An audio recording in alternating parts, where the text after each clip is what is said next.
Welcome. My name is Alicia Tett, and I'm a senior grant analyst with the city overseeing some of our nonprofit grant programs. Today's webinar is being recorded, and a recording will be posted on the website within a day or two.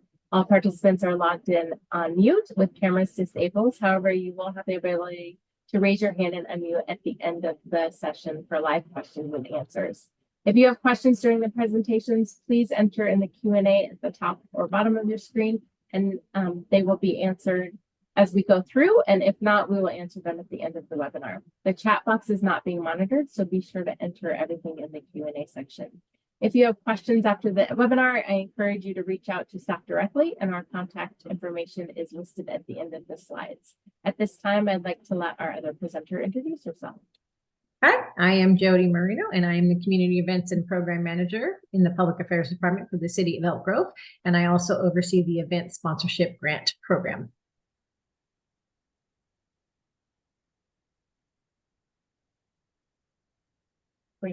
Today's agenda is we're going to go an overview of available grant funding opportunities, talk about our application process, application questions by grant type, look at grant policies, and then have time for Q&A.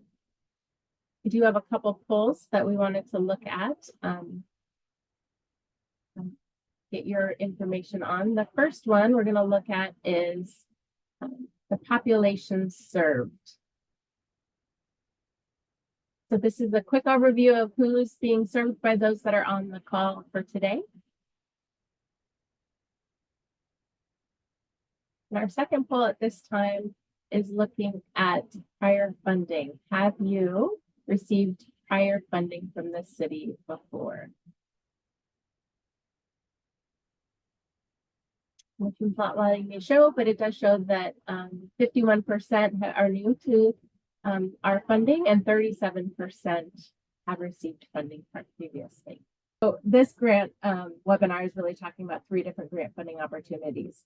So one is the community service grant, one is community development block grant, and the other is the event sponsorship grant. All 3 of these grants are for activities or events that occur between July 1st, 2024 and June 30th, 2025. We start the process early because all of these have to go through city council. Our CDBG funding has to go through a public hearing as well, and we have to turn in information to HUD as that. So some basic information. CSG, or Community Service Grant, is awarded annually by the City Council. Activities must benefit Elk Grove residents, and it's a flexible funding source. So for ongoing programming costs, so staffing, supplies, facility rent, things like that, equipment purchases, if you have those that you're needing for your program, or capital improvements to your facilities. The maximum award any one nonprofit can request under CSG is $100,000. We don't have too much funding under that, so it's rare, but we do have, that's the maximum you can apply for. This fundraising and one-time events are not eligible under this. We'll talk a little bit about events in a few minutes. And funds should expand capacity rather than replace other funding sources. For our community development block grant, the city is an entitlement grant since 2003 of U.S. Department of Housing and Urban Development funds. Some of those funds that we receive on an annual basis can be passed through to nonprofit and government entities for ongoing program costs or capital improvements to their facilities. We're allocated 15% of our funds can go to public services, whereas 70% can go towards capital improvements. The goals for community development block grant are that they provide a decent, safe, and sanitary housing. They provide a suitable living environment. They expand economic opportunities for those that are beneficiaries, and all programs must primarily benefit low-income households. So I have listed the 1-person limit and the 4-person limit currently listed for HUD. If you need more information on that, you can email me and I can provide you the additional amounts up to 8-person households. But knowing that if you're applying for CDBG funds, it has to be serving low-income families. And the event sponsorship grant basic information again is that it's awarded annually by the City Council. It's assistant to Elk Grove-based nonprofit organizations to host a special event that benefits the Elk Grove community, and those events must take place here in Elk Grove. It cannot be organized around political or religious purposes. If for religious purposes, it needs to be to educate the community and relate to diversity, equity, and inclusion, and is being a city welcome to all. That's something very important here in Elk Grove, and we do support a lot of cultural events and other events. That could be another example of a religious purpose, could be a Hanukkah event, or things that tie into our diversity, equity, and inclusion goal. And if you have a fundraising component, you're eligible, but all net proceeds need to be provided to a nonprofit that serves primarily Elk Grove residents, and you can fill that out when you're doing the application. We also have flexible funding in the form of direct funding of cash. You can ask to use one of our city facilities, and then in-kind services like police, public works, marketing, and trash and recycling. Great. So our estimated, this slide didn't get updated. So the estimated 24-25 budget amount is for CSG, we're approximately 458,000 that we have available. The final amount is determined by the city budgeting process, which is finalized in late May. And for CDBG, we have approximately 911,000 that we get as our annual allocation. Again, only 15% of that is eligible for public services. So that makes that 136,648. Those amounts are actually approximate as well, because we don't receive our funding allocation from HUD until later in the year. So we base our application on what we're receiving in our current year, and then we make adjustments once we get our final allocations. So additional funding may be available for capital projects based on the projects that we have currently open right now. If they come in underspent, we are able to reallocate that funding to capital projects. But again, our final amount will be determined by HUD later in the year.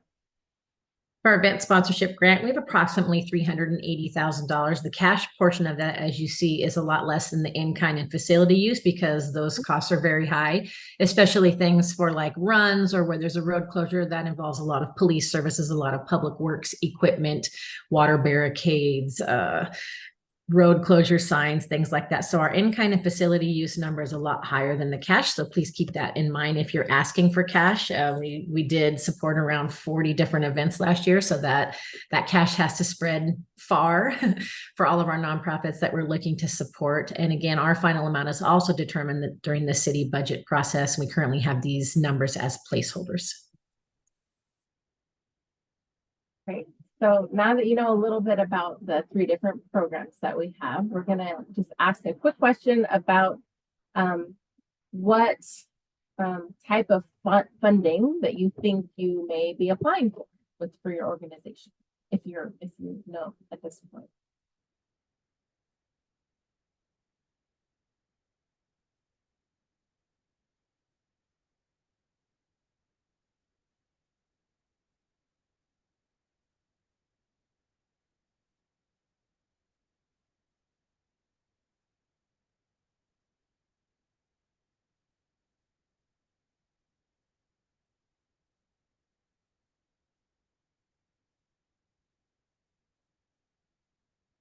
Give a few more seconds for anybody else who hasn't responded.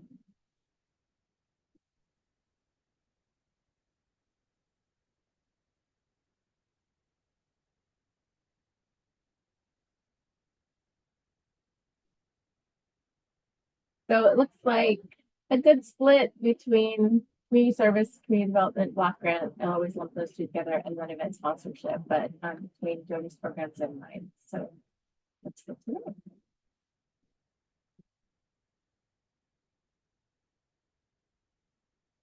Okay, so now we're just going to talk some general information about the grants. There are 2 applications, or as in our system, web grants. It calls it funding opportunities. So we have the CSG and CDBG, and we combine those 2 applications for ease for our applicants, because many times people apply for both streams of funding for the same program. And then we have the event sponsorship application. So you want to make sure that you're selecting the right one when you are looking at it. But organizations can apply for community service grant, community development block grant, and or event sponsorship. There's no limit to the number of applications that you're eligible to submit. However, each activity has to have its own application. So if you're applying for an event that you want, but you're also applying for public services, those both need to be on separate applications. Or if you have multiple public service programs, one working with seniors, one working with youth, you would need to apply twice, each program under a different application. Applications are available at our web grants management system. The link is here. It's also on our website. And you should have received it, and probably the notification that you received for this webinar. Eligible organizations who are able to apply for any of our sitting fundings are nonprofits that are corporations, associations, agencies, or faith-based organizations with a nonprofit status under the Internal Revenue Service Code. You have to be an established nonprofit in order to apply for funding.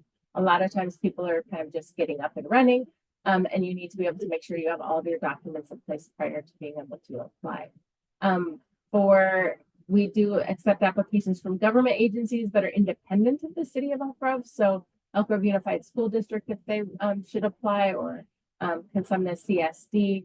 And then city departments are eligible for the community development block grant for those capital projects. So we do a lot of accessibility improvement projects around the city with that capital improvement funding.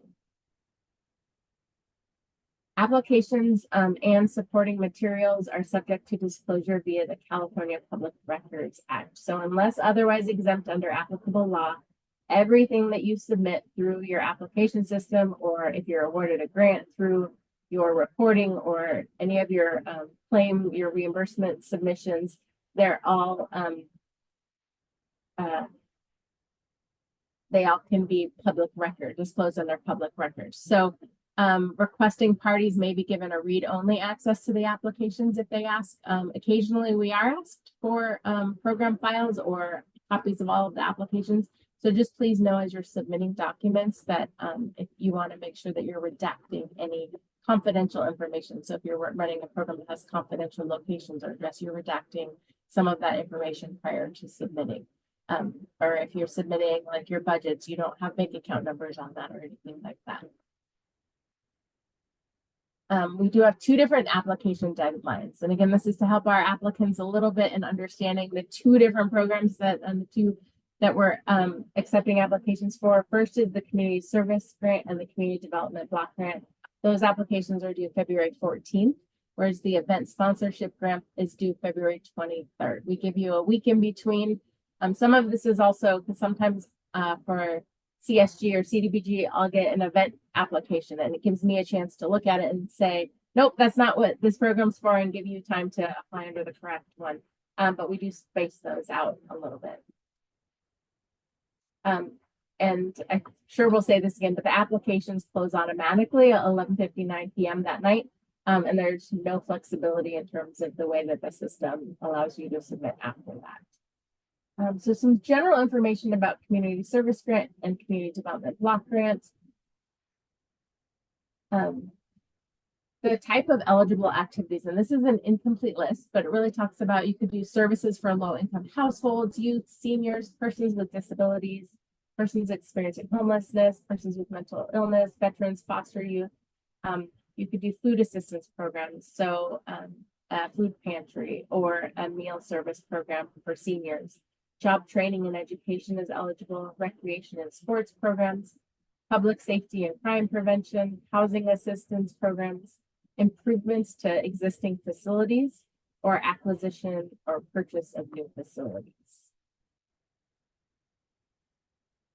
When you're looking at if you should apply for community service grant, community development block grant, or both, most organizations should apply for the community service grant. And I would encourage everyone to apply for that, even if you're applying for CDBG, just so that you know you kind of fill in both buckets. If you're applying for CDBG, if your organization has data on the number of low-income persons served or can realistically estimate that number in your application, organizations have to be willing and able to collect income and demographic data from every person served if they're receiving CDBG funds. So once you receive funding, you have to report out on every single person served. You have to collect that demographic and income data. And we'll help you with some tracking ways to submit that to us, as well as we have some forms that you can use or modify for your use to collect that. But if you're unable to collect that data from your all those served by your organization, then under the funded program, then CDBG is not the right program. Also, community development block grant organizations have to have a unique entity ID and be registered and in good standing at sam.gov. So it's a federal funding program. So you have to make sure that you are registered in that system to receive, be a subrecipient of our federal funds.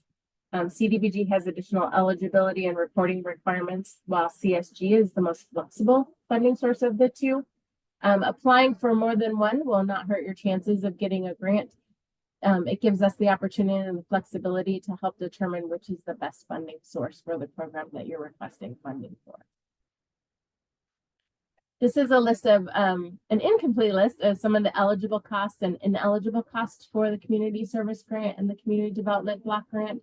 For eligible costs, you can look at personnel or staff, office, facility lease, utility costs, materials and supplies, communications, local travel only, so mileage if you're traveling within the city of Elk Grove, contractual services, indirect cost rate. This is a big one. So organizations can request no more than 10% of their direct costs as an indirect cost, unless you have a federally approved rate that is different, and then you would submit that documentation in your application. Ineligible costs. So any program or service that promotes religion, any political activities. We do not fund marketing incentives or fundraisers or staff time on any of those items. We cannot cover any payment of debt or expenses incurred prior to July 1st, 2024. We cannot cover entertainment, furnishings, or personal property. Meal food related expenses other than assistance for public service. So if you have a youth program and you want to serve pizza to your attendees, we can't cover the cost of pizza. However, if you're a food pantry and you want to look at purchasing some food to be able to distribute to low-income populations, that's something that is considered a food assistance public service. We also cannot cover costs directly related to providing services to residents outside of Elk Grove. So if you have a program that serves 25% Elk Grove residents and 75% Sacramento residents, we're only going to be able to reimburse those costs for that 25%. So for documentation and accounting, there's a lot of flexibility in the costs that the city can cover, but we do require documentation for all of it. All costs need to be clearly related to the activity that the city is funding. Acceptable documentation, including payroll summaries, invoices or receipts, time cards, mileage logs, all of those things. For receipts, it has to be marked as paid, so it shows that the expense was incurred. So keep this in mind as you're creating your budget request, so that you're making it realistic and making it easy for the staff capacity that you have to be able to submit that documentation to us. All grants are reimbursement grants only. We do not, for community service grant and community development block grant, we do not pay for funds up in advance for the majority of it. So it's a reimbursement grant. If the activity serves non-Elk Grove residents, again, the organization will need to have acceptable accounting methods to allocate and separate those costs, so that you can be able to show us how those costs are separated between Elk Grove residents and non-Elk Grove residents that you're serving. Hey, Alicia, there's a question regarding what you're going over. It says, are these eligible and ineligible costs for both CSG and CDBG? Yes. Thank you. Yeah, so everything I'm talking about right now is for both CDBG and CSG.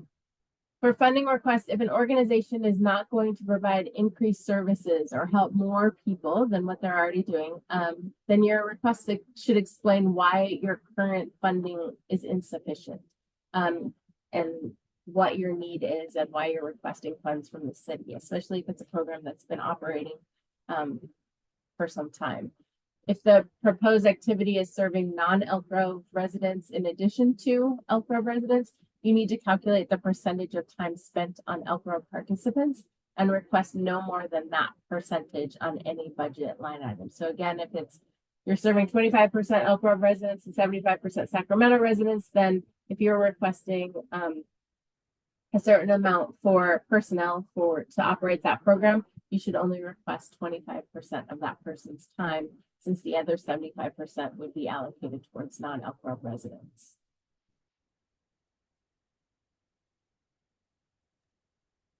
All Jen, right. I'll let you talk about you. All right. We're going to move on to the event sponsorship grant general information.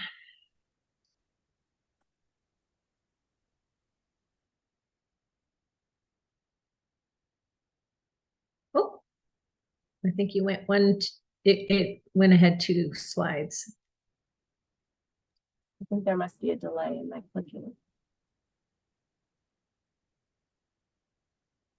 There we go. Yeah, thank you. Yep. So these are kind of, these are doing that on its own. It is. These are some of the events that are eligible for the event sponsorship grant. So if you're hosting things like a concert or a performance, that could be large or small. A festival or a fair, same thing, that can be large in nature, kind of like the Dickens Fair would be a good example of a large festival and fair that takes place in town. And then there's some smaller markets that we have at some of our facilities. A parade or a procession. Some examples of that are running of the Elk Grove Veterans Day Parade, the Gobble Wobble Chicks in Crisis run that takes place, a sports tournament.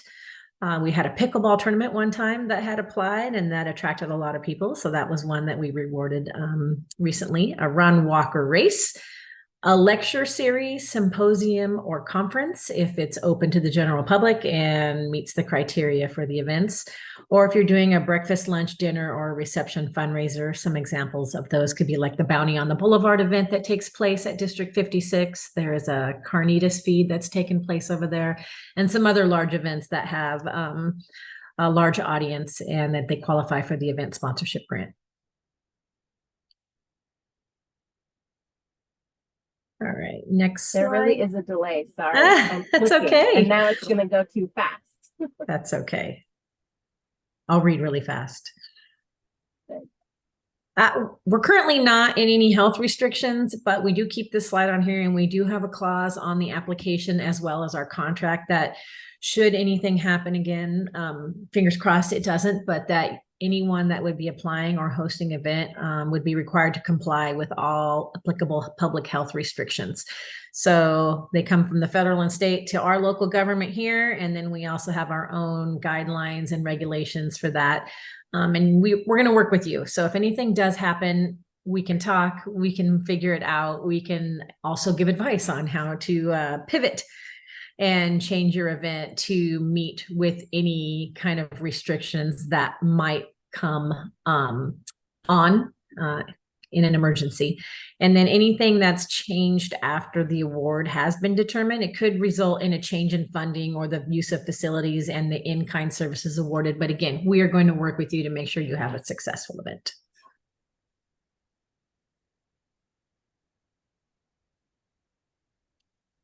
So again, we talked a little bit about this earlier, but the kinds of requests you can ask for under the ESG grant are direct funding, which is strictly cash. You can ask for cash. You can ask for facility use, and the facilities that the city owns are the Old Town Plaza and District 56. Old Town Plaza is in Old Town. It's fully an outdoor facility. There are a bathroom on site, there is electricity, and there are some fans out there, but it's fully an outdoor site. Now with District 56, that's a little bit different. We have an indoor facility, which is the center, and it's a large area where you can hold an indoor event. There's also the outdoor, which is the Avenue of the Arts, which is right outside of the center and runs the whole length of District 56 out there. And we've had a lot of market partners use that for events. Run for Hunger and Running of the Elk both recently have used the Avenue as well as Closing Roads for their event. So there is the outdoor facility. And then there's also the Aquatic Center, which we work with the Casumna CSD on, but that is only for local swim teams. And we do have several that do apply for this grant to host a large swim meet out there. When we talk about in-kind, we've got the 4 listed here. For police department service, that is for traffic management and overall event safety only. Please note that our police officers cannot work a gate, check IDs. They are not there for security at all. For those kind of things, you'll work with PD and they can give you recommendations on how many security guards you would need at an event, depending on the size of it. But they are only there for event safety and to make sure nothing goes wrong at your event, as well as help close roads for those people that need road closures. Our Public Works Department will also get in the mix with this if you do ask for a road closure, and they're going to work with you and us on the amounts that it costs to close a road, whether that be barricades, cones. We also have the board you'll see that says this road will be closed next week for an event. So those are the kind of things that they put into their evaluation of each event and share those numbers with me that we share with council for final approval. Waste management, we do have a partnership with Republic Services where they will also support a certain amount of events every year. And that includes trash, recycle, and organic carts and service. They'll drop off and they will pick up, but you are responsible for making sure that all gets picked up, put in the cans, and that they are put back out into a location for them to pick up. And then we can also assist with marketing and promotion. It's not always guaranteed, but we do really well with our social media, our week at a glance emails, and our city newsletter and other platforms that we have to help you spread the word about your event. Okay, now we're going to talk a little bit about the application process and web grants. The city uses an online grants management system called Web Grants. That for those of you who've applied before, we've used it for the last couple of years. All applications must be completed and submitted online. The link is here. It's also on our website at elkgrovecity.org/grants. In order to apply, you have to register for an account first. So applicants must create an account. All individuals who will need access to your account or your organization's application should register for their own individual account. We do not encourage sharing accounts or sharing passwords and logins because there's a tracking system in terms of who submits what, and it's a good way to log and be able to tell who was last editing it and be able to track it. So each registration is approved by city staff. It comes to me and I have to approve it. It can, usually I do it, as soon as I see it come in. Sometimes if I'm out of the office, it can take up a day or two to register for me to approve the accounts. If you are a grant writer and you're working or a volunteer and you're working for more than one organization, you should register for your for one organization first and then email me and I can link you to other organizations so that your individual account can be linked to whatever organizations that you are supporting writing their grant. Multiple applications, again, for different projects are allowed under this. You have each individual person who's registered under your account that you give access to can work in the same application. So you guys can work together to be able to share that. If you're, this is where it shows you what it looks like. This is the login page. On the right-hand side, you'll see some blue links for step-by-step instructional guides that I've created that kind of give you screenshots of what it looks like on the inside of Web Grants and how you follow and answer the questions. It talks about how to register for an account and how to apply for funding. You can also find these instructional guidelines on our grants page on the website. If you scroll to the very bottom, they're there as well. So you're just going to click that yellow register here button if you haven't registered and fill that out. When you go in, you're going to register your personal contact information and your organizational information. So your name, it's fairly self-explanatory, your name, your address, your phone number, your email. For an organization, if you are the first person registering this organization, you're a new organization to our city, then you should enter in as much information as possible. It talks about your mission and asks you some different organizational documents like your articles of incorporation, your bylaws. If you have all of that at the time you're registering, please upload it. It's just easier for you than having to go back and enter it in later. But it's certainly possible to go back and edit that and add or update. If your organization is already registered, you will only need to complete the required fields. And then I will, as I'm approving I will attach you to the existing organization. So that keeps all the historical data for that organization and the applications together. I've had this already this year that, somebody came in new to an organization and they're the new director, the old director is no longer there. And so they're registering as if they're a new organization, and I will email you and clarify as much as I can. And then likely I'll link you to the existing organization, and then you can go in and update the contact information and the executive director information in the old one. Again, this way you then have access to past applications submitted for that organization, and you're able to see that.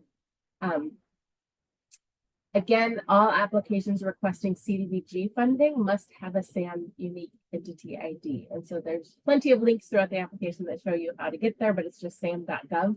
And you can be able to register that. But if you're applying for that, you need to have that filled out. Some other just quick tips. When you are looking in web grants, you're going to look at on the menu, there's the funding opportunities, and this is where you're going to find the two different applications that we have. One is the community development block grant, community service grant application, and the other is the event sponsorship grant application. So you're going to come and just click anywhere along that line where the title of the program area is, and then that will take you to that, that funding opportunity. Some tips: fully read the funding opportunity details and description. Jody and I put a lot of information in there in terms about who is eligible, what is eligible, what information you need. So read through it and make sure that you're understanding everything before you start your application. You can add additional applicants or users from your organization under the general information page when you get there. So if you're starting an application and then there's other people that are registered in the system under your organization, you can add them as an additional applicant and they can help you with your application. All application components, which is basically a form, but the system calls them components, have required questions, and required attachments have to be complete before you're able to submit. When you look at the how to apply document, it walks you through all of these pieces, but you have to be able to check all those required boxes off before the system will allow you to submit your application. Before you submit the application, you can edit as often as you wish, as long as you're hitting the save function on each page before you navigate off of that, then your data will be collected and maintained, and it'll stay there until you go and edit it again. Once you submit, then the application is locked and you will not be able to make edits to it unless we send it back to you through a negotiation process. But a reminder, you can submit more than one application for each funding source. So the application does not save automatically when you click between questions. So in previous software that we used before, it did. Every time you clicked a new question, it just automatically saved. This does not do that. However, if you go to navigate off the page, it'll pop up and say, hey, you didn't save your document. Are you sure you want to leave? So just make sure that you're clicking that save form every time. Blue text almost always indicates that there's a clickable link, either within the system or to an external source that will provide you more information. Required fields are shown in red text with a red asterisk. And if you try to save the form and nothing happens, it's likely that you're missing text in a required field. And this happens to me sometimes in the system and I can't find it. And so all I have to do is I have to scroll through the page through that form and look for any red text that says this field is required. And then usually I can find what it is that I'm missing and what I need to enter in. So a few more web grant tips: entering text, only plain text is allowed. So fancy formatting is not going to show up. And so this really plays a role when you're cutting and pasting into the document, especially if you have something really nicely formatted in another document and you're pasting it in here, all that formatting is going to kind of go away. So just know that when you're doing that, if you want to use a little HTML to give yourself at least breaks between sentences or paragraphs, you can do that. I put in a little tip here for how to do that with a break, but just know that it does take up extra characters. So each text box has a limited number of characters that are available. So we're used to reading paragraphs that run on and just kind of go on, even though we know that you intended to put a break between those paragraphs. So it's up to you whether you use this or not. Again, there are maximum character counts for each text box. There should be a counter that shows at the bottom of that text box that how many spaces or characters you have left. It's really important when you're cutting and pasting to look at what's in the text box after you paste, because it doesn't pop up and say, hey, you're over the limit. It just stops putting in your text. So there have been times where people cut and paste and it cuts off some of their text and they don't realize it. And so we get incomplete sentences or incomplete paragraphs. So make sure that you're editing and looking before you finalize that and submit it. Again, formatting and special characters do not copy over. So please proofread and edit before submitting.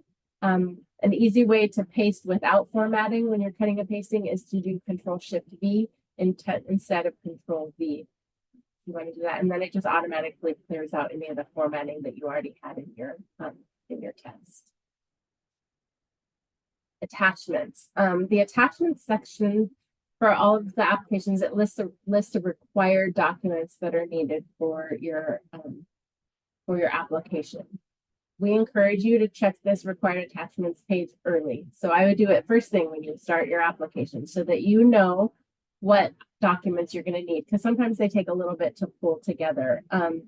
Some of the attachments are captured when the organization registers. Like I said, we ask for your articles of incorporation, your bylaws, things like that. But the attachments under the application are additional to that. So again, anything that is red and has an asterisk is required, and you are not able to submit unless you put something in that spot. I have added to the online help section for attachments for both applications. I've added some definitions of some of the required documents. This is really important, especially for community service grant, community development block grant. There are some financial documents that we're asking for that not everybody might understand what we're asking for. So if you click on the online help, it really defines what the document is that we're asking for, and make sure that you're uploading different documents under all of those required documents and not just the same document under each one, because they are separate things that we're asking for. If your organization doesn't have a certain required document that we are asking for, we encourage you to reach out to the program staff and discuss further, especially to make sure that you're eligible to apply or what you can upload in place of that. Because again, you're not going to be able to submit. The system won't let you if you don't have something in that spot. We do accept mini file extension types. The system does, so you should be okay there. Again, check the document requirements early so you know what you're looking for. We do have an option for adding additional supporting materials if you have something that we're not asking for that you think supports your application that you want to submit as well. You're welcome to do that. And then another thing that is on here that I wanted to highlight is the Secretary of State Certificate of Status, because this is something, as well as the Registry of Charitable Trusts, that we check frequently for anyone who's applying and or grantees once they're funded. So I added a couple screenshots on the next ones, but when you go look for your Secretary of State status, this is kind of what the page looks like when you get there. And I'm using the food bank as an example here. I typed in their information and I just ran a search. And it comes up with this initial page that just says their entity information date, their initial filing, and then their status is active. And then when you click on this line, it will pull up their certificate. And this is what their certificate is, saying that they're currently active and they're in good standing with all of these entities. So this is what you're going to save as a PDF, as a file to your computer. And then you can upload this attachment when we ask for that. So then it gives us, it shows us that you're in active and good standing. If you have the option, you want to make sure to turn on headers and footers and background graphics so that it provides you the date that you searched it. We search as well. Before we make any grant agreements, we have to make sure that you're constantly active and in good standing before we execute a contract, before we submit any reimbursements for you. for your grant. So it's important for your organization to make sure that you're in good status. And if not, there's a place in the application that you can answer a question. Like if you're currently needing to submit some additional documentation or reporting to the Secretary of State, you can put in there in the application that your status is currently not active, and this is why, and this is how you're resolving it and when it will be resolved. So even if you're not in active and good standing at the time of the application, as long as you are working towards that and you have been active and in good standing in the past, and you can do so before we execute a contract, then you're still eligible for funding. So submitting the application, we do not monitor application when it closes. It closes at 11:59 p.m. So please make sure that all questions that you have about your application are directed to staff in time to answer during normal business hours prior to the deadline. Because we're not able to help you at 11:42 p.m. With your application. So it's a good idea to get it submitted earlier than the deadline. And if you have questions, ask us. But you will get an email confirmation once it's submitted from Web Grants. And again, you cannot edit once you've submitted it. So make sure that you've finally done all of your reviewing and make sure that it's good to go before you hit that submit. And there's no flexibility after 11:59 to submit. It doesn't reopen it. It kind of closes automatically. So some of the technical assistance that we have for Web Grants itself, because I know it's an online system that most of you probably aren't familiar with. Again, we have step-by-step instructional guides. There's those two that I posted on earlier. I talked about on Web Grants, and then on the city grants, we have one that's how to apply, how to register. If you're having difficulty with any of that, how to change your contact information, you can reach out to me and I can send you additional guides that I've created. There are online help links at the top of the application. Not every page has text in this category on the online help, but if you're stuck in some area, I would check there first and see if there's some information that can help you. And then there's our city staff. So myself and Jody are able to assist you through this entire process. Primarily, I assist those applying for CDBG and CSG grants, and Jody will be able to assist those applying for event grants. And then there will be an archived video of this webinar and our PowerPoint presentation on our website as well for you to see. So the community service and community development block grant application. A few of the, I'm going to go over kind of the application itself and kind of some of the components of it or the forms of it, and so you can see what is due. Again, this application is due February 14th at 11:59, and again, this date is incorrect. It should be 2024. But late applications will not be accepted. The application components or forms. So the system calls them components, but they're kind of, just think of them as a different page or a different form. We ask for general information about your the application, a project overview, what you're asking for funding for, organizational information. If you're applying for CDBG funds, you have to talk about your eligibility for that, the budget, attachments, and then your registrations and certifications. So the general information just really starts your application title, and it is automatically generated when you start it. Project overview, this is where you're going to talk about the project category and your type of activity. So are you looking to do a public service program? Are you doing a program for working with homeless? There's different types that you can select. And then your project description is a short 1 to 3 sentence description of what you're requesting funds for. It's kind of your really quick elevator pitch. 3 sentences, what are you requesting funding for? And the scope of services goes into more details, the who, what, when, where, and why. And this is really a description of specific activities proposed for funding. So say our organization wants to provide meals to seniors on Mondays, Wednesdays, and Fridays at X location at this time, to really go through that who, what, when, where, and why. And if you have multiple activities that you're asking, kind of put them in like bullet sections, or like, this is activity A is going to be this, activity B is going to be this. If you are a current grantee of ours, looking at what your grant agreement looks like and writing this similar to the scope of services in your grant agreement or in that same format, that's what we're looking for. Because once we review the application for those that we choose, this is what I'm looking at when I'm writing those grant agreements and trying to help me build that. Location of services is where your program or activity, proposed activity will occur. This may be one location, this may be multiple locations. So make sure that you're identifying each of those locations. If you have a confidential location, that if you're a domestic violence shelter, you do not necessarily have to put the application, the location address on your application. You can put confidential location located in Elk Grove in this zip code. And then offline, we can discuss that to make sure that the location is in our jurisdiction.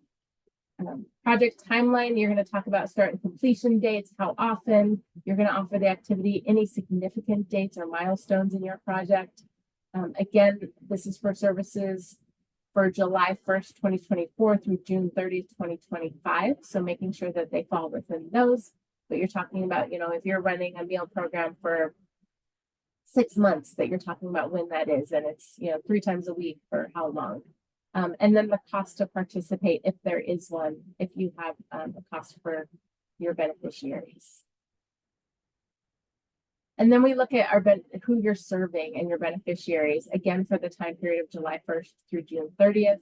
We're asking that you include only people who receive services. So not all people who could use the services if they so desired, but how many do you realistically anticipate serving during that time period?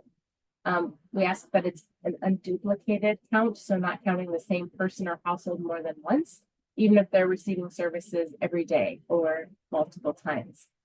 We do ask that you be realistic in this count so that we can develop goals for your program, especially if you're awarded funding. You will be held to these goals that you're identifying. So making sure that what you're asking for is what you're able to serve.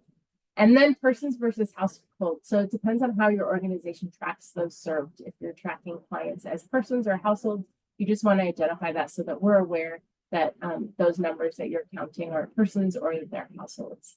Participant income level.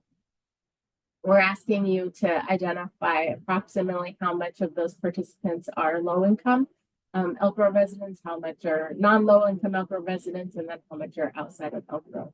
And we want to make sure that all of your numbers match up. So your participant level income and your beneficiary numbers, those total numbers observed, all really need to be the same. And then finally, we're asking you to break out your beneficiaries by residency. So again, Elk Grove versus non-Elk Grove. For organizational information, this is where you give us a little bit more information about who your organization is. So summarizing all the services provided by your organization, talking about the experience that the organization has and the capacity to manage grant funding. What positions are responsible for implementing the proposed activity, and if you have any partner agencies that will be assisting you. So if you're working with anyone on referrals or providing additional services to your beneficiaries. We do ask about the insurance levels that your organizations carry. The city does have insurance requirements. Again, those are listed in the beginning in the funding opportunities when we talked about reading through all of the information in there. It talks about the insurance.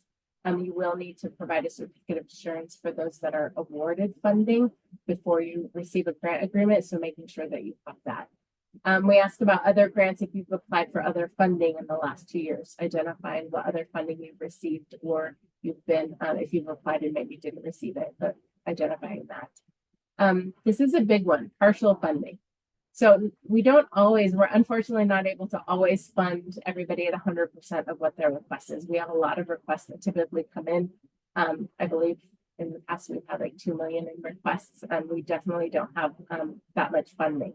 So when we ask partial funding, we're asking, are you able to do the proposed activity if we fund you at an amount less than that? So if you're asking for $50,000, but we're only able to give you $10,000, are you able to still provide the activity? If you say no, then that means to us, if we don't have that $50,000, then we're not going to review, propose your application as funded.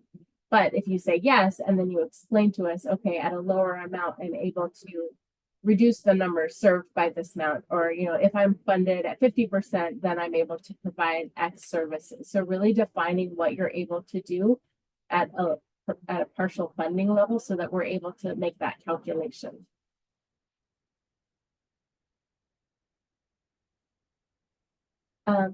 Next is organizational assets. We're talking about your total assets, your liquid assets, and then any restricted assets. So making sure that you're entering that information. And then looking at CDBG eligibility. So if you're interested in applying for CDBG funds, you do need to answer all of the questions under the CDBG eligibility form. If you are applying just for community service grants, so CSG, you do still need to go in and you're going to select an A on all of the questions, and there's instructions that show you how to do that, because you need to make sure the form is complete before you can submit your application. But you do go through all of these and answer the questions so that we have the information. If you're unsure and you're applying for both, make sure you please answer all of these questions. So it talks about the national objectives for CDBG. I have a link here that will be available on the PowerPoint that you can go to if you're interested in learning more about CDBG, talking about your proposed goal. So broad scope and general statement of your program's activities purpose. What are your observable and measurable end results? What are your objectives? What do you expect to achieve within the time frame of the grant? Something that's specific, measurable, action-oriented, realistic, time-bound, some of those SMART objectives. And then CDBG talking about your outcomes and your performance measures. What are those activities? How do you know when you reach your activities results? What are you measuring? And what are some of your short-term and long-term benefits? Again, CDBG as a federal program has a lot more requirements to it and has more reporting. And so we need to be able to show, as a city who is funded under HUD, we need to be able to show them the impact that the funds that we have, that our subrecipients are doing. So here's just an example. I'm not going to go through it, but it'll be available in the slides, an example of goals, objectives, and outcomes, and kind of just some different ways of writing those, and what we're looking for when you're talking about applying for CDBG, and we're answering some of those questions.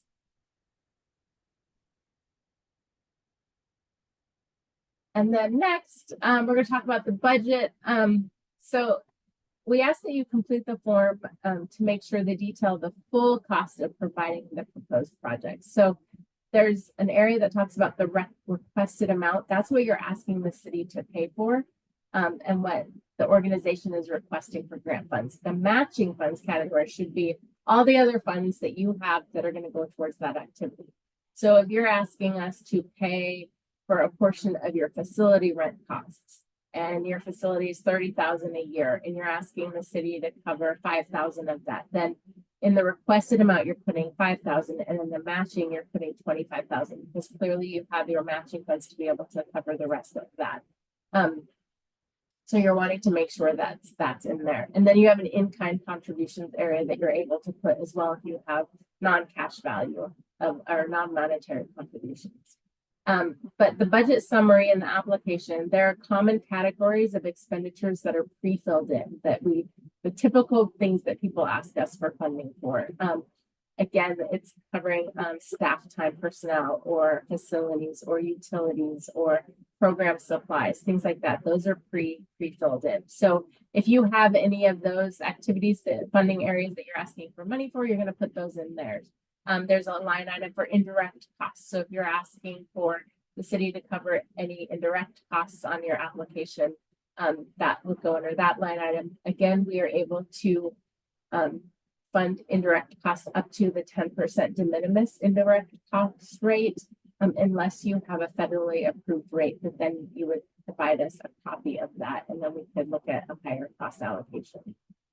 Personnel expenses, we're looking at you to show all relevant personnel, even if it's not proposed for city funding. So anybody that is working on the proposed activity, we want you to identify them in the personnel and showing us what their full funding amount is for that position, and then how much you're requesting from the city. So if you're not asking for any staffing, we still want you to put in your staff in there so we know who's running the programs.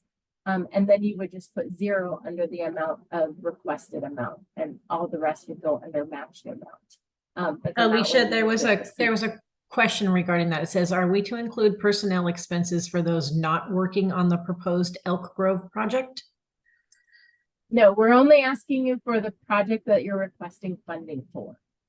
So you're responding to who's going to be implementing the program. But if that means, if your executive director still spends 5% of their time on this project overseeing it, then we want to have that identified if you're requesting and if you're requesting any of that 5% of funding from us, or if you're just showing that as match. But we want to know all the relevant people who are working on that program that you're requesting funding for. You can click add a row for each staff person that would dedicate time to that proposed project and just continue to add them. And there's space and instructions in there if they're a current employee, if they're already employed, and you're putting titles, you're not putting names. So make sure you would put the title of the position. And then there's the instructions on how to do it if it's a proposed position. So say you're talking about wanting to hire somebody for a position that you have coming up, then you would put that under proposed. And then for your budget narrative, for each category in which funding is requested, you want to provide a description of what anticipated expenses are included and how the funds will be spent. So, for example, program services or program supplies. If you're asking for $5,000, I want you to detail what that $5,000 is. If it's $100 for paper and, $200 for folders, or what that is and how that $5,000 is being broken down. And then anyone who's requesting more than $5,000, it's recommended that you include a more detailed budget and budget narrative as a supporting document in your attachments. So talking about application review criteria, once applications come in, we look at project feasibility. Does it make sense? Does it seem like you can actually accomplish this? Is the budget reasonable in terms of what you're requesting for? What is the agency's capacity? Have you run programs like this in the past? What is your capacity for managing grants? So when you're answering your questions, I want you to think about these questions and make sure that you're clear in that. What is the impact on priority needs? So for our community development block grant, we have targeted populations, low income, seniors, veterans, those with mental illness. Those are some of those target populations and impact on those with priority needs. Is this a new or increased service? Is this something brand new that you're proposing to do in Elk Grove, or is this something that's been going on and you're looking to expand it to have more people? Do you have other funding that you're leveraging? Are you bringing other dollars to the table, or are you asking the city for 100% of grant funds? And then in the past, City Council has asked that grantees talk about their self-support plans. So what is your plan for the next 5 years? Do you still anticipate requesting city funds for this in the next 5 years, or do you have systems in place that you're looking at raising the funds through other methods? Alicia, there's a question asking if you can explain the leveraged funds. Leveraged funds is whether that's not matching funds. So what else are you bringing to the table? Again, are you asking for 100% of your program, or do you have other funding set aside for that, either from fundraisers that you do or other grant programs that you have? So that's your matching funds. What else are you, if you're only asking us for 25% of the cost to run that activity, where's the other 75% coming from? Thank you. Yep.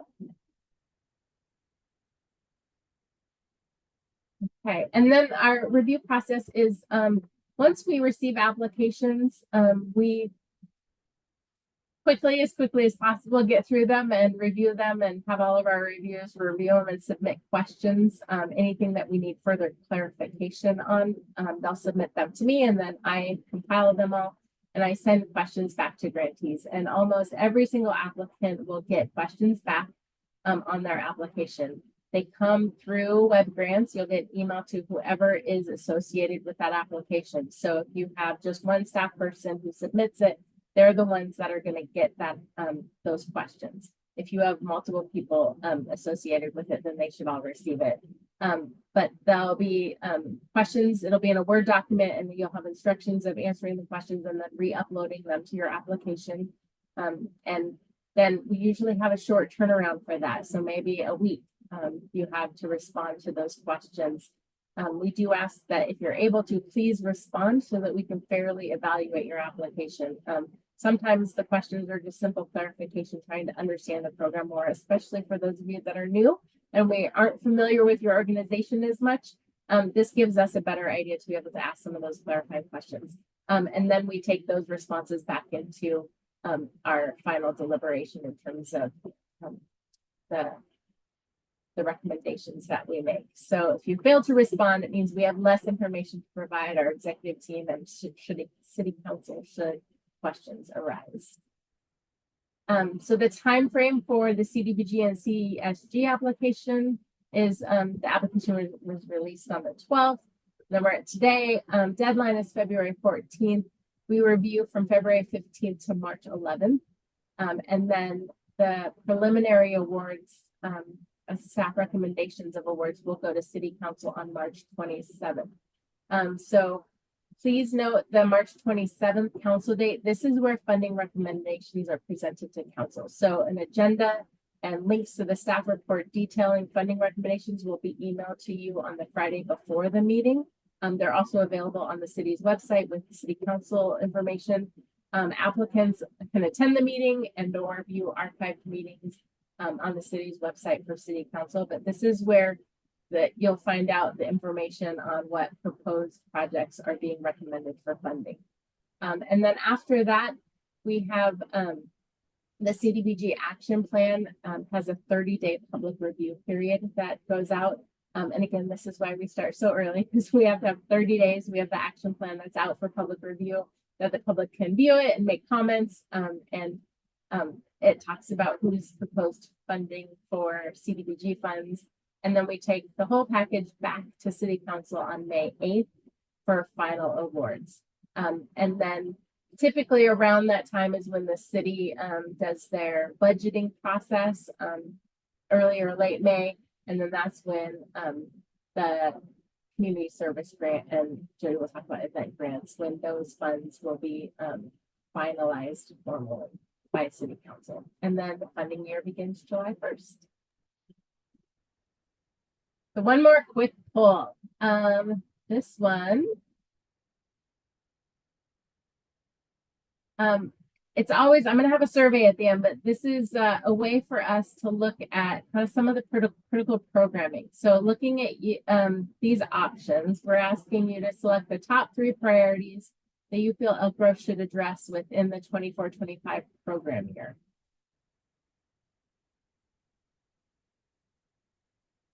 So this, in addition to another community needs survey that we're sending out to service providers that you'll get after this webinar, helps shape some of the funding decisions that we make, and it definitely helps shape our CDBG action plan and the work that we're proposing for that.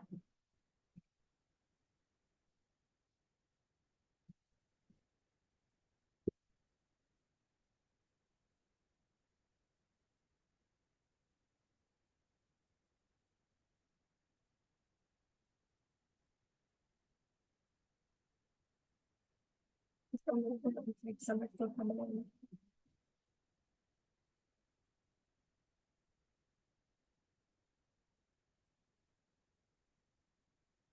Okay.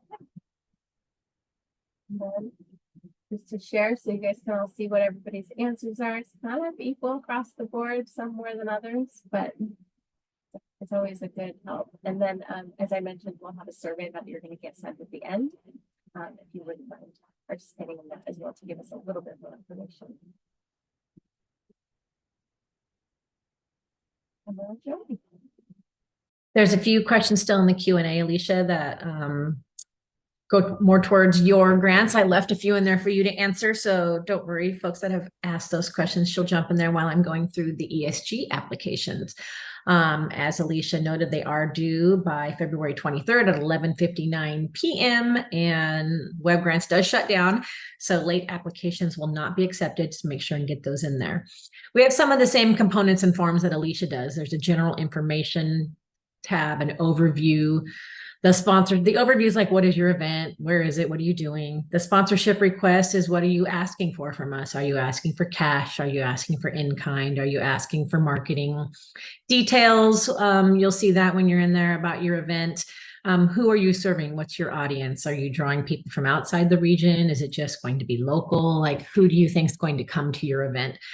We'll ask you to share our budget, your budget with us, like what you've budgeted out for your event and where you think you're going to spend it, and break it down for us.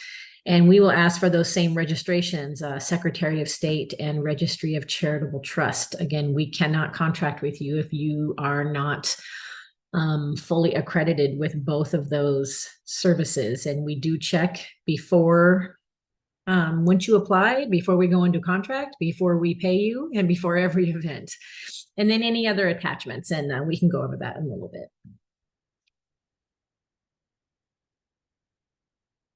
So under the overview, event type, it's going to give you a drop-down menu, and it's going to say, are you doing a festival, a fair, a run, a dinner? And then there's an other category. So if you don't see something on there that applies to your event, just check on other, and then we can reach out to you to find out what type of event you might be looking to host. Again, we did talk about the public health requirements. I made note that that would be on the application. It is on there, and it will ask you, would you still host if we went into a public health emergency, or would you not? Or, would you follow all of the rules? Should we go into that? And you pivot your event, and let's say you do a virtual event. So then, yes, you would be following all the rules. And then we ask for any contingency plans. The event description, that is an area that a lot of people kind of go over, and we really want you to spend some time on there. We really want you to be specific, because we use that information when we're developing your contract, when we talk about the scope of work and what your event is all about. And so, like for me, I do the multicultural festival. So I would say multicultural festival, we've got 3 dance stages, 1 music stage, an art show, a kids craft area. We're going to have 100 vendors. We're offering, people from all different cultures to come out and learn more about everyone else around them. So be really specific kind of in your event description. It really helps us get a feel for what your event is and all the components of your event. And the beefier that section is, the more we know about you and the easier it is to review, plus create your contract.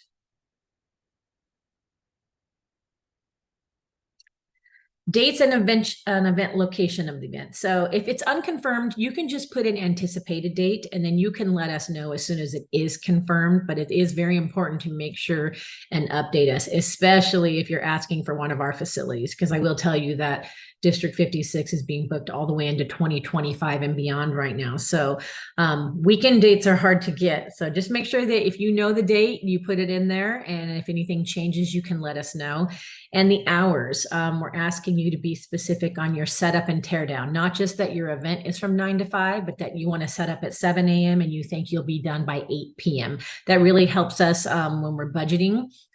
Because we do pay for the use of the facilities through this event sponsorship grant. So those hours are really helpful for us. So the sponsorship request, again, we've talked about that you can ask for cash, facility use, and in-kind. We talked about Old Town Plaza. That's a beautiful outdoor-only venue. When you're asking for that grant, it only covers the cost of the rental facility. So there are some other hard costs. So if you are doing an event where you have a lot of people coming, you're going to be required from our police department to have security. That is not something that would be covered in the grant. Staff would not be covered in the grant. So in your budget, when you're putting, how much your staffing costs, the city isn't looking to help cover your costs of staff. We're looking to help you cover the event production costs overall. If your first preference is not available on a date, like I said, District 56 is booked. Think about alternate dates. A Thursday is a really good day. A Sunday is a really good day. Saturdays are really booked with weddings and quinceañeras and celebrations of life. That facility has really been very successful. So think of alternate dates. And then there is a other category on there. So if you wanted the mayor to come speak at your event, that's where you would put that. If you wanted someone to MC, if you were looking for city branded pencils, let's say you were going to do a run and you had 100 goodie bags and you said, oh, can the city provide anything for our goodie bags? That's your place there under the other category to go ahead and list those things that you are also looking for. We can't always do it, but when we can, we like to help you. In kind, again, we talked about police not being used as security. You'd be responsible for coordinating your own security. And then we don't have any equipment available to rent. A lot of people ask us for tables and chairs and tents, or if we have light towers. Unfortunately, we don't have any of those things. We actually rent all that ourselves for our own events. So please don't ask for any equipment. Road closures. If you're going to close a road, there'll be additional requirements. So on the application, you're going to see the place to put a map. If you don't have it yet, you can say map coming. You can just put in a blank document, say map coming. If you do end up closing a road, we end up setting a logistical meeting with you, us, our public works department, our police department, and our permitting department, because you will have to file a street use permit that has to be filled out. You'll also have to you'll be required to fill out a special event permit with CSD Fire whenever you close a road, or if you have a large event, you'll have to file with them. And then those permits are also not covered by the grant. That will be an additional cost to you as the event producer. And then depending on how much food or drink you have, you might be required to file for a health permit with the Sacramento County Health Department. And if you're serving alcohol, you'll need an ABC permit as well as alcohol liability on your insurance. So those are things to keep in mind. Those are additional costs. If you're doing a large event, the health permits can get pretty hefty. I'll give you an example for ours. Our permits are anywhere between $300 to $600, depending on how many food vendors and drink vendors we have on site. So as a nonprofit, though, there are different rates for you. So that's really great for you. So when you go and you just have to fill it all out and basically apply. And so there's different rates for you on those. ABC permitting as well. If you have a nonprofit pouring, depending on who you're working with at your event, your rates will be a lot lower than ours are. The alcohol liability has been an issue for some folks, as that's an additional cost on your insurance. So reach out to your broker to find out, how much that might cost you.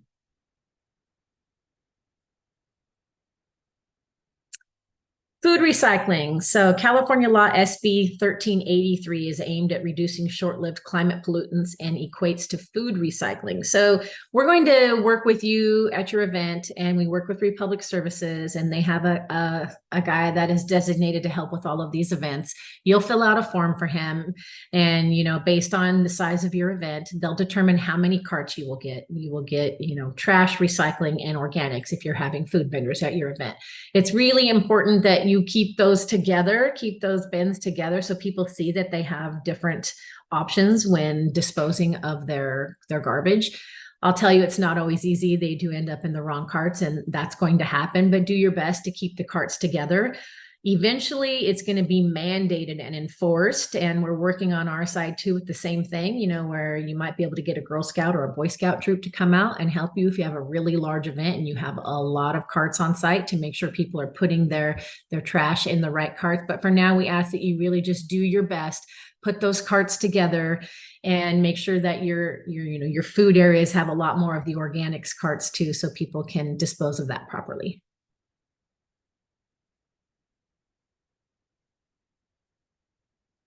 And here is the timeline for the event sponsorship grant. So we've already released the application, and we're doing our workshop meeting. Again, the deadline is February 23rd at 11:59 p.m. Internally, we have a panel here at the city that is comprised of city staff, and then we also invite outside entities like the CSD, Explore Elk Grove. We have Public Works, police. We have our deputy city manager sometimes sit in. So we have a large group that gets around a table, and this is where we review all of your applications.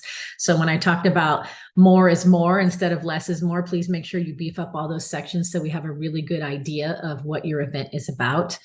We'll take the funding recommendations after we do it internally. We take it to our city manager, we review with him, and then it will go to the city council on April 24th. And once they approve it, it will become a part of my event budget. And then the funding year begins on July 1.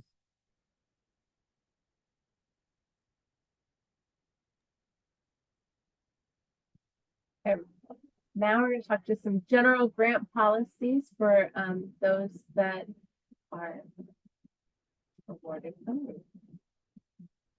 So awarded applicants will receive one or more grant agreements based on their funding source. So if you're applying for CDBG and CSG grant funding and you receive a portion of both of those pots of money for your one program, then you would receive 2 grant applications or 2 grant agreements for that based on the funding stream. But event grants receive 1 grant agreement based on the funding source. Agreements are sent electronically through DocuSign. If you do require a hard copy option for signing, we can make that accommodation. We do ask that you read carefully before signing anything. Just read through carefully before your application, but also your contracting grant agreement. Most edits that need to happen will require a formal amendment once the agreement has been executed. And that means it has to go back through the city attorney's office and go through all of the signature processes. So you want to make sure that you're understanding and agreeing to the terms of your agreement, and that your scope of work and services that are outlined in the agreement are accurate to what your organization is providing. Insurance coverage is required. The types and amounts will vary based on the type of an activity or event, and you'll be provided that information at a later date. But the city will not sign the agreement until insurance requirements are met. So making sure that that is in there. We do work with a third party to manage our insurance. If awarded, city staff will guide you through the process of submitting your documents to that third party and making sure that that's in. File retention for community service and community development grants. All grant related files must be maintained for 5 years after the close of your grant term. So making sure that you have the capacity and the procedures and policies in place to be able to maintain those files. For event sponsorship grants, all grant related files must be maintained for 2 years after the date of your grant agreement. We've mentioned this a couple times before, but all organizations must be in good standing with both the California Secretary of State and the California Attorney General's Registry of Charitable Trusts if required by law to be registered. Those links are here. They're also in the application several times in several places for you to be able to check your organization's status. If you have not registered for that, you need to be registered in order to apply. If for some reason you're not in good standing, if you have reporting that needs to be submitted, then you would identify that in your application and explain when you submitted that reporting and when you anticipate that standing to change. All organizations standing must be active and current prior to execution of agreement and throughout the grant term. So our city attorney's office will not let us enter into an agreement if you are not in good standing, your organization is not. And then again, at every time we make a payment, we have to check that status again before we can send out grant funds. This is something that we definitely hold true to, and the public does as well. So the public has often, we've had public requests, record requests on our organizations and our grants to make sure that they're in good standing and that we have the documentation to back it up that they are when we pay them and enter into agreements. So it's something we keep an eye on. For CDBG, again, subrecipients must have a SAM unique entity ID and maintain an active registration. If you are not currently active registered in the system, or if you have some issues with your registration, this one can take some time to get figured out. So if you're interested in CDBG funds, I would encourage you to please check this early and start working on this process. Communications of city logo. So grantees shall include the city's name and or logo in all materials identifying any persons or entity as being a sponsor or donor or contributor to the activity event. So if you are recognizing sponsors or donors in any capacity for this program that your event that you're being funded for, you also need to include the city's name and logo. However, that needs to be approved by our city staff and our communications team. So what you'll do is you'll want to send us whatever the document is that you want to include the city's logo on, and then our team will review it and get back to you. And usually they're really quick about it, and we'll get it back within the same day or a couple of days. If it's a brochure that you want to put on our flyer or your website, just making sure that we're providing the appropriate logo for that event. They want to make sure it's the right one for the right look. In instances where grantee receives funding related to the arts, such as if it's an art event or if it's a public service or that includes the arts, then you also need to display the logo for Elk Grove Arts Commission. All of this is going to be in the grant agreement, and we'll go over it with you should you have any questions, but just knowing this ahead of time for those that are interested in applying. Any payment policies, all payment requests are submitted through web grants. So again, it's through the same online system. CSG and CDBG is a reimbursement only grant. And you have to have adequate backup documentation. So receipts marked paid and all those sorts of things in order to request reimbursement. Typically it's on a quarterly basis. Event grants, payment may be requested in advance, no more than 30 days prior to the event date. And that is basically, you just go into the system and you submit an invoice or a claim for the amount of what you were funded for that event. All required documentation, reports, event summary forms, permits must be submitted and approved prior to payment requests being paid. Again, we're going to check the organizational standing with Secretary of State, Registry of Charitable Trusts, and SAM if required before we disperse any funds. And failure to comply with the terms and conditions of the agreement, including but not limited to complying with any applicable public health restrictions or meeting goals that are outlined in your grant agreement, may result in the city reducing or terminating funding. Required reporting for all of reports will be again submitted through web grants. It's a one-shot system, holds everything in there. For CSG and CDBG, there are quarterly and or mid-year reports that show the persons served. CDBG, again, is also going to collect that demographic characteristics and income that I talked about. And there's a special form that you will be given to be able to document that, looking at income levels of all those served. There's an annual report describing persons served and accomplishments. And then there's some financial reporting done at the end, which is type depending on your grant type and what you receive. For event sponsorship, there's a post-event summary report, including financial summary and attendance of members. Technical assistance and monitoring. Staff is available to help grantees throughout the year. We offer on-site assistance for reporting and invoicing, or in person or Zoom, or whatever works best for you. I'll review, discuss modifications to scope of work and budget as needed. If something's not working out that you anticipated you need to communicate that with us so we can work with you to fix that. I am more than welcome to help you navigate web grants. Again, I've created a lot of how-to documents, but I can also walk through, do a Zoom, walk through things over the phone with you. And Jody is available as well for event grants. We're able to help you with anything that you need. Our goal is that you're successful in implementing this grant. So we really want to support you to the best that we can so that you are successful.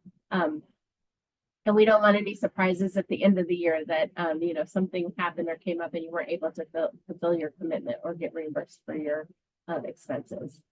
So just knowing that all grants are subject to a financial and program audit by city staff. CSG and CDBG, I periodically complete monitoring visits where we look at financial and program information. So it's usually the year after, we'll go back and look at the year before and look at all of those documents. And some of that kind of fizzled out over COVID, and it's all ramping back up again. So knowing that we are going back out and doing monitoring visits, so that is something that could potentially happen should you be funded. And with that, I'm going to open it up to questions. So I know there's still some in there that I will just answer live and get through some of those. And then if you have a question and want to raise your hand, I think you can do that. Okay. I think you should be able to raise your hand. Or if you have other questions and you want to enter them into the question and answers, please do that. We can unmute people if they want to be unmuted and ask a question live. One of the questions is, we're a new nonprofit at this time. We're requesting 100% of funding. Is that okay? Certainly you can request 100% of funding for a program that you have. I will tell you though, leveraged funds is one of the things that the reviewers and the city executive team and city council looks at. So it may work against you if you're asking for 100%, but it also kind of depends on the type of program and what you're asking and how much you're asking for. The city does like to see that they're not the sole person supporting an organization. They want to make sure that an organization is sound and the activities have other support and funding to it. Question about, is SAM required for event grants or just CDBG grants? SAM.gov is just System for Award Management, is just for CDBG. Does not include community service grant because that's local funding, and so is events. It's local funding that are providing for those. The community development block grant is federal funds through HUD. So we have to be able to, we're a pass-through agency providing federal funding to subrecipients. So only for those you need to have a SAM registration. Everything else you do not need to have SAM.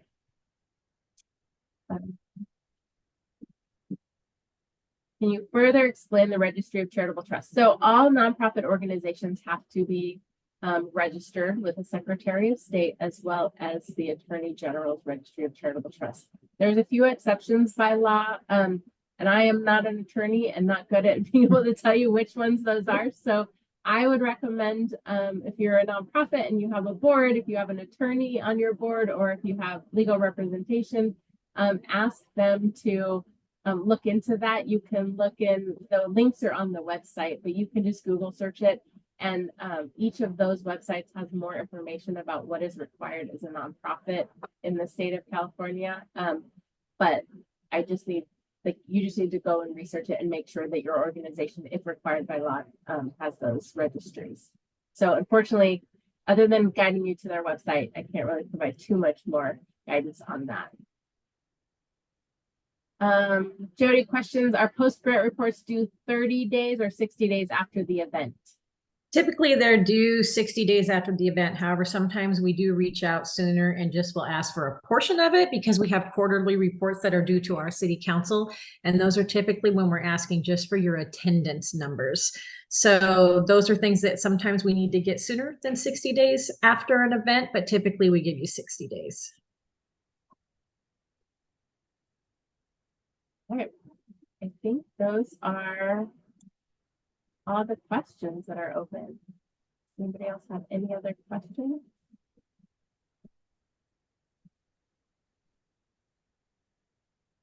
And you have our contact information too. I know there were some that I answered in there that you might need more help later when you get into the application. They are pretty self-explanatory. The event grant one is a lot easier than the CBDG and the CSG application. No offense, we just have a more fun atmosphere, Alicia.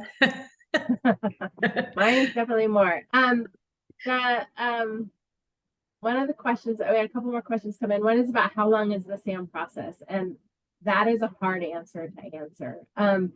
I know just the registration process, just getting your unique entity ID is, I think, immediate once you fill in your information on the website. But getting registered within them, they have different times. So their website usually says how long a process it is. But I do know there's been backlog. They switched to a new system last year. It seems to go fairly easy for new organizations. I think if you're an organization and have a typo in your name, or if you have a typo in your address or something like that, that seems to be the ones that have a harder time getting active, because they have some things that they need to work out with their help desk, and it's a federal system, so I don't have control over that. So I would check out the sam.gov website and kind of look more into that process, but it can take several months. And then can you repeat insurance question? I'm not sure what the question is, just knowing that so the city does require insurance for all events, and you'll have to submit a certificate showing the name to the city. You'll be provided the insurance requirements prior to your or in your contract execution. And so you'll be provided that specifics for that. But if you have specific questions about insurance, you can reach out to Jody or I, and we can help answer that.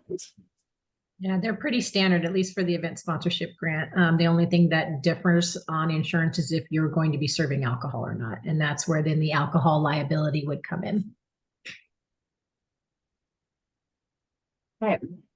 So copies of the PowerPoint and the recording will be available on our website coming up on elkgrove.city.org/grants. You'll see that the videos might take a couple days to get up. I think it takes a couple days for the closed captioning to be auto-generated. So that will be up on the website as soon as possible. And I will put the PowerPoint up there as well for copies of that.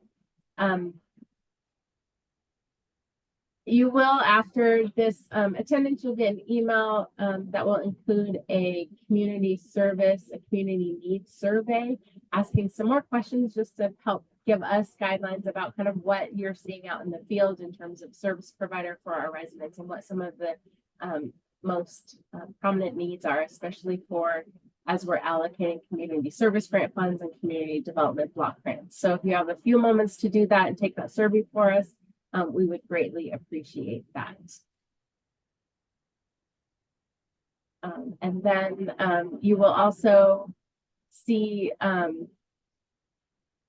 Jody, there's a question in there that I don't know. I can't scroll through the old questions. I don't know. I'm looking through them all, but I'm Okay. not seeing if it was because there was a question. Somebody asked me if their event was in June and their insurance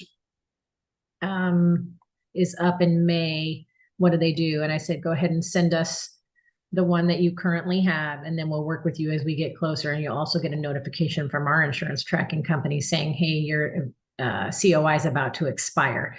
We're going to need your new one. So we'll work with you on that. Just make sure you give us what you have. And if we know it's coming up for expiration, it's going to notify you, and then we'll get your new COI as soon as you have it. But we will need it with the correct dates prior to your event. Yeah, and oftentimes the insurance, your timeline is definitely different than our grant timeline. So your insurance expires at different times. And the online system that we work with will notify you that you need to submit new documentation to update that once you have. Let's see. So with that, here's our contact information that you can reach out to Jody or I if you have questions. As soon as you click the off button, you're going to get a quick little survey just about this training in general to give us a little feedback on it. We ask that you take a few seconds to fill that out. And if you have any further questions or things that did not get answered, please reach out to Jody or I. And with that, we want to thank you very much and have a great day. Thanks, everyone.